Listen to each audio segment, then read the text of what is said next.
রাব্বুল আলামিন পবিত্র কালামুল্লাহ, আল্লাহর কালাম, কোরআনের আয়াত যখন তেলাওয়াত করা হয়, যখন তারা তেলাওয়াত করে, তখন যাদাতুহুম ঈমানা, তাদের ঈমান বেড়ে যায়। সুবহানাল্লাহ। তাহলে আল্লাহ রাব্বুল আলামিনের কালামুল্লাহ আয়াত যখন আপনি তেলাওয়াত করবেন, আপনার সামনে তেলাওয়াত করা হবে, কোরআন হাদিসের আলোচনা করা হবে, তখন অটোমেটিক আপনার ঈমান বেড়ে যাবে। ওয়া আলা রাব্বিহিম ইয়াতাওয়াক্কালুন। আর মুমিন ব্যক্তিরা জীবনের প্রত্যেকটি ক্ষেত্রে, প্রত্যেকটি মুহূর্তে তারা শুধুমাত্র আল্লাহ রাব্বুল আলামিনের কাছে করেই তাওয়াক্কুল করে ভরসা করে। আর এই আয়াতের গুরুত্বপূর্ণ তিনটি বিষয় এখানে বলে এসেছে।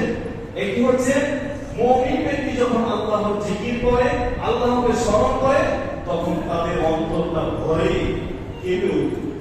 তাদের অন্তর তখন কেঁপে ওঠে ভয়ে, আল্লাহর স্মরণে আমার দরকার কি হবে, কবরে আযাব নিয়ে চিন্তা ভাবনা করে, কিয়ামতের ময়দান নিয়ে চিন্তা ভাবনা করে।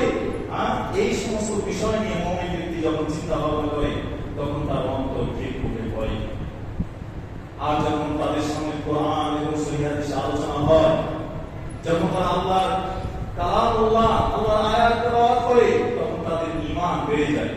তাহলে মানুষের ঈমান মুমিন বাড়ে।